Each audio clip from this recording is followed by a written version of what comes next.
숲해설가와 함께한 숲과 나무 이야기.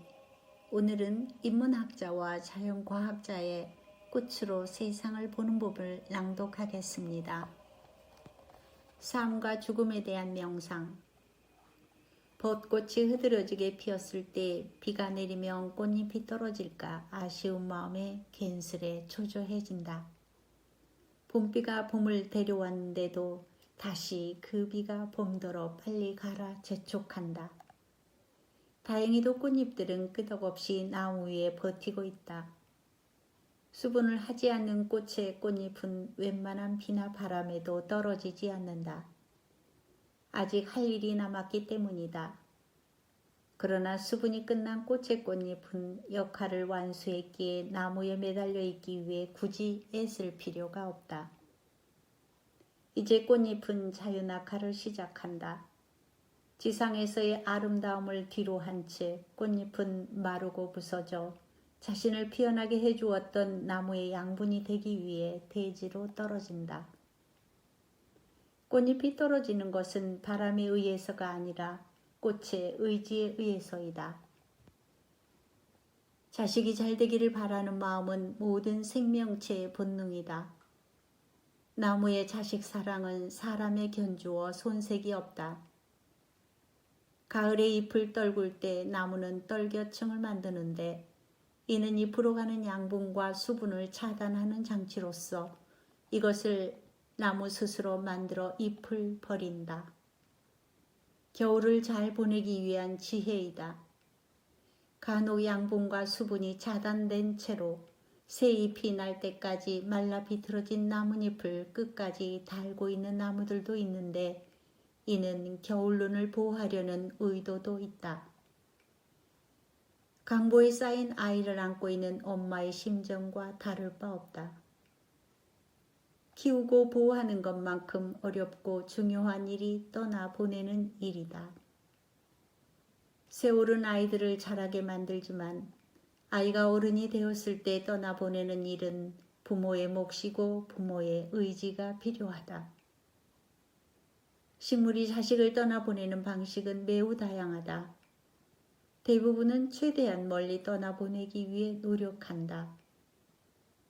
바람을 이용하는 민들레는 가터를 달아서, 소나무와 단풍나무는 날개를 달아서 멀리 날아가게 한다. 독고말이나 털진득찰처럼 움직이는 동물의 몸에 붙어서 이동하는 식물은 씨앗의 끝을 갈고리 모양이나 뾰족한 형태로 만들어 잘 달라붙게 만든다. 애기 똥풀은 개미를 부르는 씨앗에 엘라요좀이라는 영양물질을 붙여놓아 이것을 개미가 좋아하는 자기네 집으로 가져가도록 유도한다. 또한 찔레나 팥배나무의 붉은 열매를 만들어 기꺼이 다른 동물의 먹이가 되기를 자처한다. 열매를 먹은 동물의 배설물에서 나온 씨앗은 나중에 어디선가 싹을 틔우고 번성할 것이다. 봉숭아나 물봉선 등의 열매는 익으면서 열매의 안과 밖의 압력 차이로 터져 씨앗이 또 다른 세상으로 튕겨나간다. 소나무에 씨 퍼뜨리는 방법을 보면 여간 똑똑한 것이 아니다. 수정된 암꽃이 단단해져 나무처럼 변해서 비늘 모양이 되는데 이 비늘 70개에서 100여 개가 모여 솔방울을 이룬다. 비늘 사이에 솔씨라고 불리는 씨앗이 2개씩 있다. 날개를 단 솔씨가 어미의 품을 떠나는 날을 선택함에 있어서도 치밀하다. 비오는 날은 씨앗이 날아가기에 적당한 날이 아니다. 따라서 비늘이 오그라들어 솔방울이 둥근 모양이 된다. 반면 날씨가 건조해지면 씨앗이 날아가기 쉽도록 솔방울이 떨어진다. 솔방울의 구조는 매우 과학적이다. 비늘의 아래와 위의 조직이 다르다. 아랫면은 코르크 조직으로 물기가 많으면 수분을 흡수해서 부풀어 올라 비늘이 오그라들어 솔방울이 단단한 원뿔 모양이 된다. 반대로 건조한 날엔 비늘 아랫면이 말라 수축하여 비늘이 퍼져 솔방울은 사이가 벌어진다. 솔방울은 이렇게 자식을 보내는 날을 과학적으로 택일한다. 씨앗이 엄마나무 그늘에 떨어지면 햇빛도 잘 받지 못하고 영양분도 나누어야 하므로 청출어람을 기대하기는 어렵겠다. 어쩌면 싹을 못 틔울 수도 있다. 부모의 발밑에 떨어지는 것은 자멸을 뜻한다. 성인이 된 자식을 언제까지고 떠나보내지 못하는 잘못된 사랑을 하는 사람들은 식물에게서 한 수 배워야 한다. 겨울에는 잎과 꽃에 가려져 보지 못했던 나무 줄기의 근육도 덩굴에 춤추는 듯한 선도 고스란히 다 보인다. 모두 떠나보내고 나면 실체를 드러내는 것이다. 나무가 잎을 버리고 나목의 모습이 되었을 때 품에 있던 자식을 떠나보내고 환경을 맞이한 여성처럼 나무도 온전한 본래의 모습으로 돌아간다. 가졌던 것을 잃은 일은 참으로 허전하다. 겨울산을 바라보는 일도 그래서 허전하다. 그러나 나무를 제대로 낱낱이 들여다볼 수 있는 낯선 시간이 바로 겨울이다. 본래의 나를 마주하는 일도 그렇게나 낯선 일인지 모르겠다. 어느 겨울 골목꽃에 씨가 담겨있던 빈 방이 눈에 들어왔다. 시골에서나 보았던 곡식 껍질을 날릴 때 쓰는 키처럼 생긴 이 씨방에는 빗물이 담겨 있었다.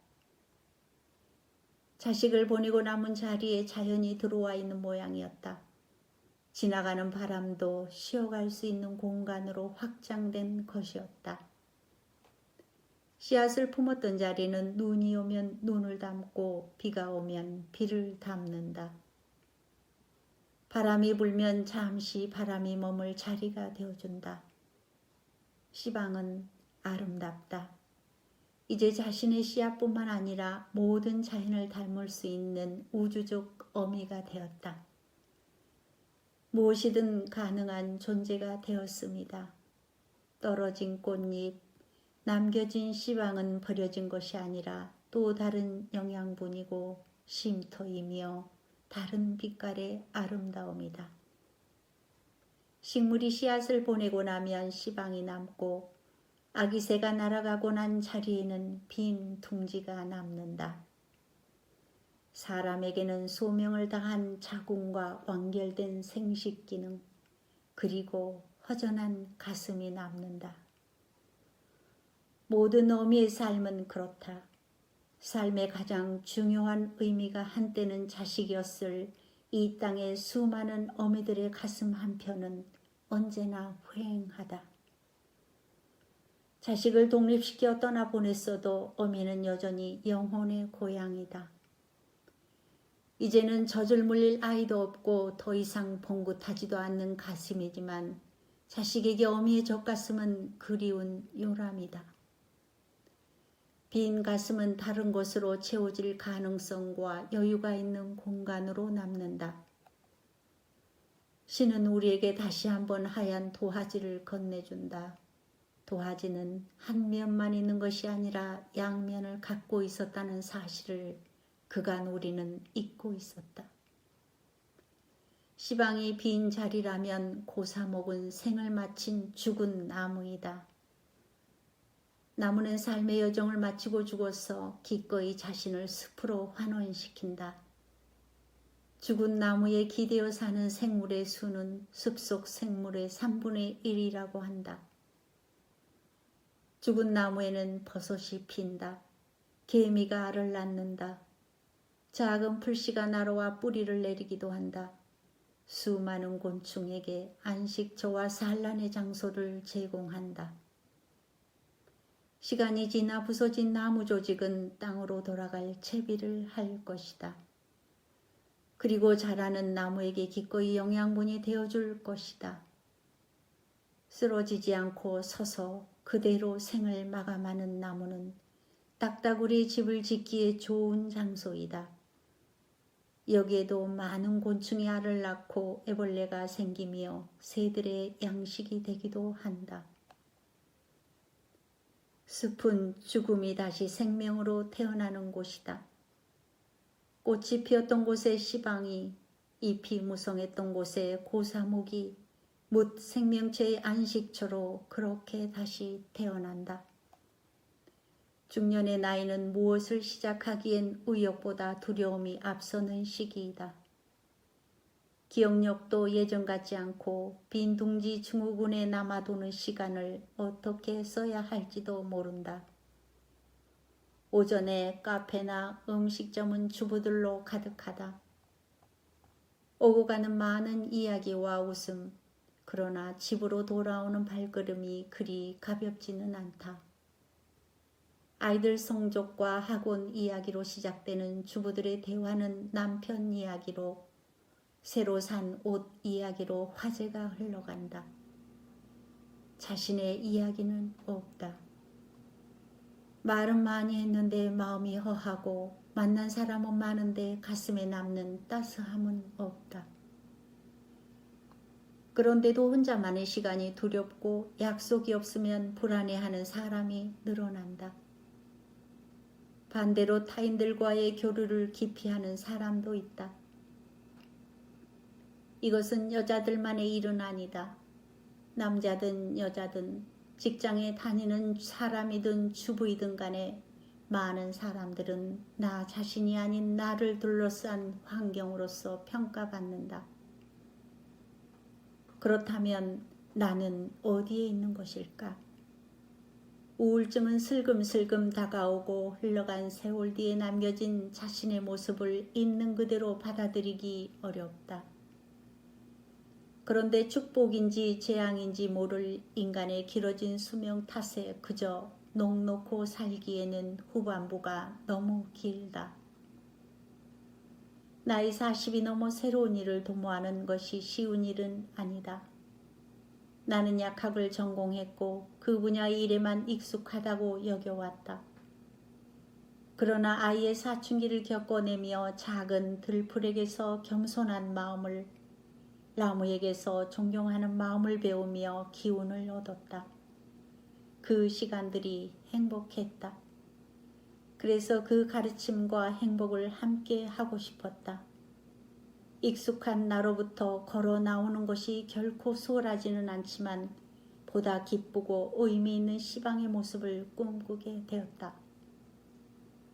나는 20대의 유학의 기회를 놓치고서 30대에 가는 것은 이미 늦었다고 포기했다.